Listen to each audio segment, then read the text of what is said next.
जीवन के संघर्ष में मैं टूटा भी हूं, मैं बिखरा भी हूं।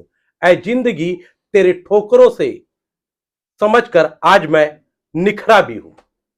नमस्कार दोस्तों, मैं हूं संजय कुमार और आप देख रहे हैं पहल 24। आज हम एक ऐसे युवा से आपको मिलाने जा रहे हैं, वो युवा जो लगातार संघर्ष करता रहा, आज उस जगह पहुंच गया जहां लोग सोचने के लिए भी तरसते हैं। 4 साल की उम्र में इस युवा जो बच्चा है, 4 साल की उम्र में ही इसके पिता का साया इसके सर से चला गया। इनकी माताजी लगातार संघर्ष करती रही। गोरखनाथ मंदिर के पीछे रहने वाले इस शख्स की कहानी बहुत ही दर्दनाक है। मां एक गोरखनाथ चिकित्सालय में दाई का काम करती थी, किसी तरह से अपने बच्चे का पालन पोषण करती थी। जब यह बच्चा पढ़ता गया, 8 साल की उम्र हुई, इसने देखा कि मेरी मां ने कितना संघर्ष किया है और मुझे कैसे पाला और पोसा है। मां बीमार होती थी, घर में कोई खाना बनाने वाला नहीं, बच्चा परेशान। 8 साल की उम्र में इस नवीन नाम के बच्चे ने एक मेडिकल स्टोर पर काम करना शुरू कर दिया और आज लगातार संघर्ष करता रहा। आज वो नवीन से देवव्रत मौर्य नाम से जानने लगा। आइए इस ऐसे शख्सियत से मिलाते हैं जिसकी संघर्ष की कहानी इनके जुबानी ही सुना जाएगा। देवराज जी, आपका पहल 24 में पहले बहुत स्वागत है। आपका भी बहुत बहुत स्वागत है। और देवराज जी, और क्या है पूरी कहानी, कैसे आपने स्ट्रगल किया और कैसे आपका पिता कि 4 साल की उम्र में उनका साया आपके सर से चला गया, कैसे आपने मेहनत किया, कैसे अपने माताजी को संभाला और इस संघर्ष की जिंदगी को कैसे आपने जिया? सबसे पहले तो मैं बताना चाहूँगा जो ज़िंदगी रही, जैसा कि आपने बताया काफ़ी कठिनाइयों भरा रहा। 4 साल की उम्र में पिताजी का साया उठ जाने के बाद माँ ने काफ़ी संघर्ष किया। यहाँ तक कि जैसा आपने वर्णन कर दिया है, दाई का काम गोरखनाथ चिकित्सालय के अंदर 14 वर्ष तक उन्होंने किया। 8 साल की उम्र से मैं भी राजेंद्र नगर जागृति मेडिकल स्टोर पे ₹5 रोज़ पे मैं 2 बजे पढ़ के आता था, 4 से लेकर के रात को 9 साढ़े 9 बजे तक काम करता था। तो रोज़ का ₹5 मिलता था। चूँकि उस समय मेरी फ़ीस नेशनल चिल्ड्रन अकेडमी में मैं पढ़ा करता था, तो ₹85 महीने की फ़ीस थी, जिसको देने के लिए काम मुझे करना पड़ता था। और ये संघर्षों का दौर ऐसे ही चलता रहा। मेरे भी सपने बड़े थे, ऐसा लगता था कि ज़िंदगी में कुछ हो पाएगा कि नहीं हो पाएगा। काफ़ी सारे बाहर से चैलेंजेज़ और आते गए, कभी कुछ चीज़ों का, कभी कुछ चीज़ों का, लेकिन कभी हिम्मत नहीं हारे। और आज आप लोगों के आशीर्वाद से इसी बीच में आफ्टर कोविड, जब कोविड का शुरुआत हुआ, उसके बाद 28 मार्च को लॉकडाउन लगा था, मुझे याद है। और 8 अप्रैल 2020 को मेरे जीवन में एक सिस्टम प्रवेश करता है जिसका नाम वाईटीएम है।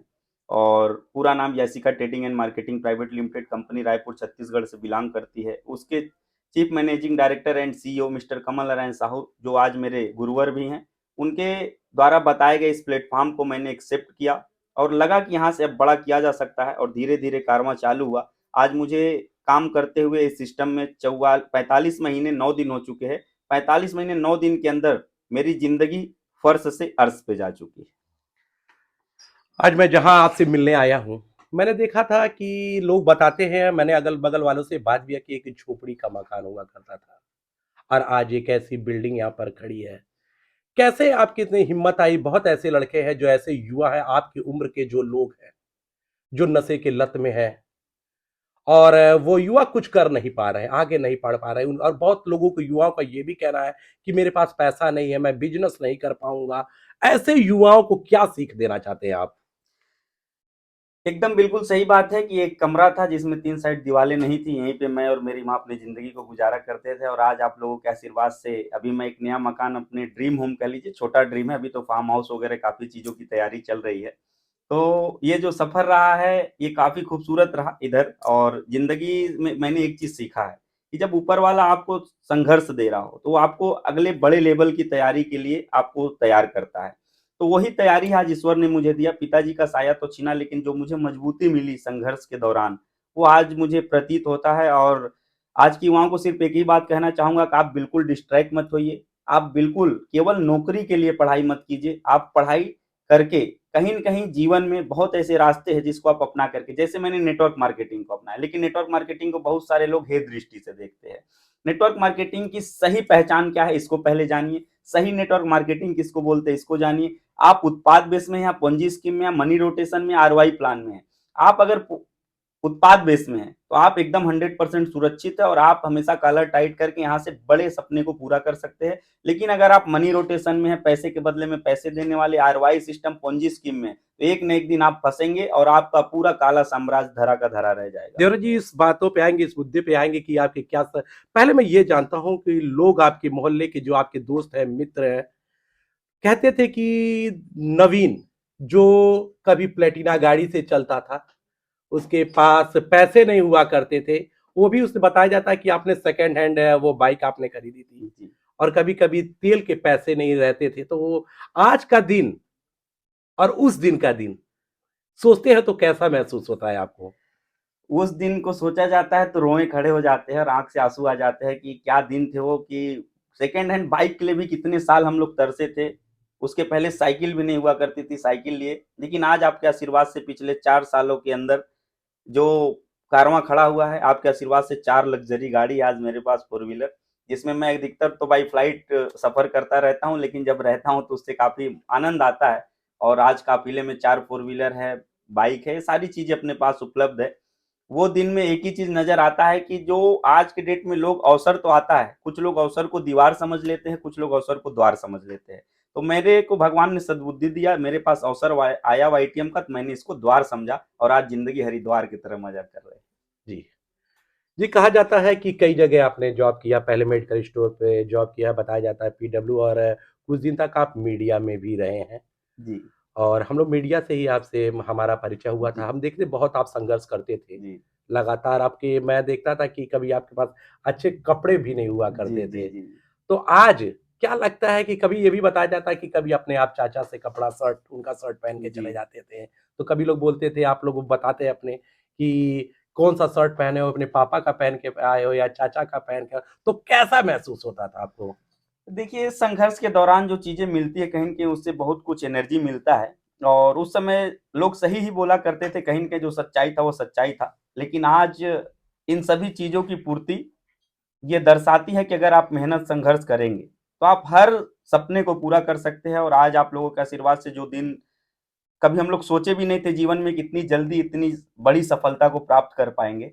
और केवल ईश्वर की देन है, माता-पिता का आशीर्वाद है, लोगों का साथ प्यार है और आज इतनी बड़ी मुकाम को हासिल किए। कभी ये महसूस होता है कि आज पिताजी रहते तो देखते कि मेरा बेटा इतना संघर्ष के बाद इस ऐसे पायदान पे है जहां पहुंचने के लिए लोग सोचते हैं?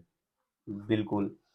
पिताजी रहते तो ज़रूर गर्व करते, क्योंकि हर पिताजी चाहते हैं अपने बेटे से कि वो कुछ अच्छा करे, उसका नाम हो। और आज आप लोगों के आशीर्वाद से 20 राज्य में मेरा काम हो चुका है।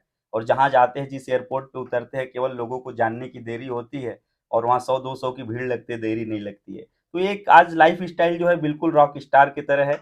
और आज जो फैमिली है हमारी, 20 स्टेट में लगभग 1,36,000 लोगों की है। तो मैं देखता हूँ, कंपेयर करता हूँ, तो एक अगर एमएलए की बात करें, एमपी की बात करें, तो उनको 10,000 की भीड़ जुटाने के लिए लाखों रुपए खर्च करने पड़ते हैं। लेकिन आज मुझे केवल व्हाट्सएप ग्रुप में एक मैसेज डालने होते हैं और हज़ारों की भीड़ खड़ी हो जाती है। और मुझे गर्व है कि मैं आईएएस नहीं हूँ, मेरी टीम में आईएएस भी हैं, मैं जज नहीं हूँ, मेरी टीम में जज भी हैं, मैं सीए नहीं हूँ, मैं डॉक्टर नहीं हूँ, मैं इंजीनियर नहीं हूँ, लेकिन मेरी टीम में एक से बढ़कर के एक doctor, CA, engineer, IAS, IPS तक है, जो आज मेरे साथ वर्क कर रहे हैं। जी, पहले आपको आपकी माताजी के नाम से जाना जाता था कि ये देखिए, अरे वो दाई जो है उनका लड़का जा रहा है, नवीन, आज तो आज का देवव्रत मौर्य हो चुके हैं जी। आप। जी। न देखिए कि वो दाई जो है उनका बच्चा जा रहा है। लेकिन आज लोग यहाँ कहते हैं कि देखिए देवव्रत की मम्मी जा रही हैं, तो कैसा महसूस होता है? हर लड़का अपने जीवन में यही चाहता है कि एक कुछ समय तक उसको बाप के नाम से जाना जाता है, लेकिन कुछ समय के बाद अगर पिताजी माताजी को उनके नाम से जाने जाना लगे, तो ये समझिए सफलता का पहला कदम है वो। और वो जो मैंने, मुझे गर्व है कि मैंने प्राप्त नहीं, किया है। आपकी माताजी आज कहते हैं, ये लोग आज लोग ये कह रहे हैं कि ये तो देवव्रत की मम्मी जा रही हैं, देखिए। जी, बिल्कुल। और मुझे वो भी दिन याद है जब मेरी माँ काम करती थी और मैं कभी-कभी दोपहर में खाना लेके जाया करता था, तो मेरे सामने ही वहाँ के स्टाफ लोग, जो हेड स्टाफ हुआ करते थे, उनको डाँट दिया करते थे। ये काम नहीं हुआ है, वो नहीं साफ हुआ है, ये नहीं साफ हुआ। लेकिन अंदर चोट लगती थी। लेकिन आज गर्व होता है कि आज वही डॉक्टर साहब लोग मेरी माँ को सैल्यूट मारते हैं और कहते हैं, वही आपका बच्चा देखिए कहाँ से कहाँ चला गया। जी, 14 साल आपने वनवास का, जैसे प्रभु श्री राम ने 14 साल वनवास काटा, तो रामलला का मंदिर भी बन प्राण गया है। प्रतिष्ठा हो। आपके 14 साल के विराजमान और आपका भी मंदिर जल्द ही तैयार होने वाला है। इस झोपड़ी से लेके और एक आलीशान मकान में जाने वाले हैं, क्या कहना चाहेंगे? सब ये संघर्षों के दौर में केवल हिम्मत ना हारने का और मन की स्थिति मजबूत रखने का देन है, क्योंकि मेरा मानना है कि अगर मन की स्थिति आपकी कमजोर है तो आपकी परिस्थिति आपके लिए समस्या हो जाती है। अगर मन की स्थिति आपकी स्थिर है तो आपकी परिस्थिति आपके लिए चुनौती हो जाती है। अगर आपके मन का स्थिति मजबूत है तो आपकी परिस्थिति आपके लिए अवसर हो जाती है। तो मेरी जो परिस्थिति थी, लेकिन मन की स्थिति बहुत मजबूत थी, वही परिस्थिति मेरे लिए अवसर बन गई। और मैंने पढ़ा है कि 2019 तक ऑक्सफोर्ड यूनिवर्सिटी का एक सर्वे है कि जितने पूरे वर्ल्ड में कामयाब लोग हुए हैं, उसमें से बहुतायत संख्या या 99% कह लीजिए, बहुत कम पढ़े लिखे, बहुत बैकग्राउंड उनका कमजोर रहा है या कोई सपोर्ट नहीं रहा, उन्हीं लोगों ने बड़ा इतिहास रचा। तो ईश्वर अगर आपको तकलीफें दे रहा है तो ये मान के चलिए आपको बहुत बड़े अवसर के लिए तैयार कर रहा है। जी नवीन जी, और अंतिम सवाल आपसे। जी। यहाँ लोग बताते हैं कि आप गोरखपुर के तीसरे नंबर के टैक्स धारक हैं। अभी मेरे टीम में कई ऐसे लोग हैं जो वर्क करते हैं, जो इनकम टैक्स विभाग के बहुत अच्छे पद पे है।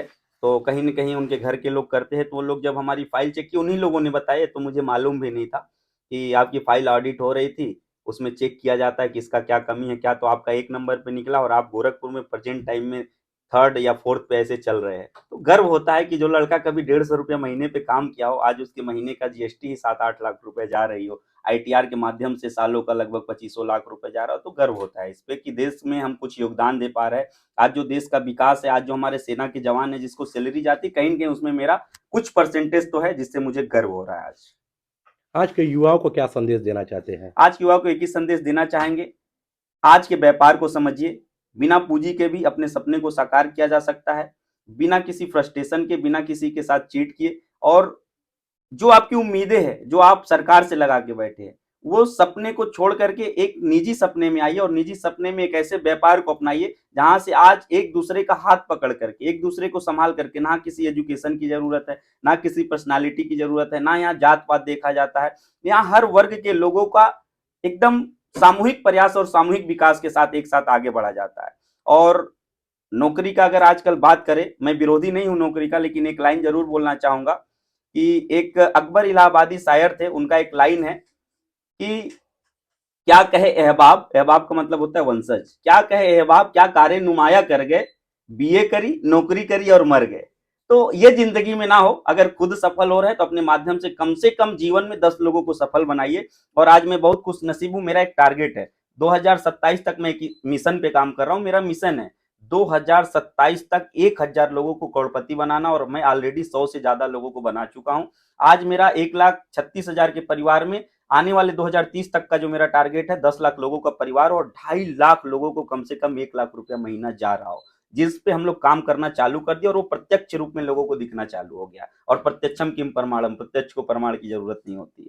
तो मैं युवाओं को चाहूंगा आप भी एक बार देखिए ऐसे व्यापार को, क्योंकि बीमारी और बेरोजगारी 2 ऐसे सब्जेक्ट हैं जिसको लेकर के बहुत गंभीरता दिखानी चाहिए, और इन्हीं 2 सब्जेक्ट पे हम लोग काम कर रहे हैं। ये आज के जितने अर्थशास्त्री हैं, चाहे इंडिया के हो गए चाहे इंडिया से बाहर के हो गए, उनका कहना है कि ये व्यवसाय network marketing, MLM, multi level marketing का 2025 तक ये 64,500 करोड़ का व्यापार होने जा रहा है। 2017 तक का डेटा था कि इंडिया में 7800 करोड़ का टर्नओवर होता था। 2022 तक का जो डेटा आया है, ये टर्नओवर बढ़ के 19,000 करोड़ का हो गया है और 2025 में 64,500 करोड़ का होने जा रहा है। अगली $1 ट्रिलियन इंडस्ट्री, वेलनेस इंडस्ट्री में हम लोग काम कर रहे हैं और ब्यूटी इंडस्ट्री में काम कर रहे हैं। जो दोनों सेगमेंट जब तक पृथ्वी पे इंसान है तब तक ये काम चलता रहेगा, इसलिए इस व्यापार में सफलता आपको मिलना तय है। तो ये थे हमारे साथ देवव्रत मौर्य जी, जिन्होंने अपनी संघर्ष की कहानी सुनाई और युवाओं को कहा है कि कभी हार मत मानिए और आप संघर्ष करेंगे तो आपको सफलता जरूर हासिल होगा। ऐसी और खबरों के साथ बने रहे मेरे साथ और देखते रहे PAL 24।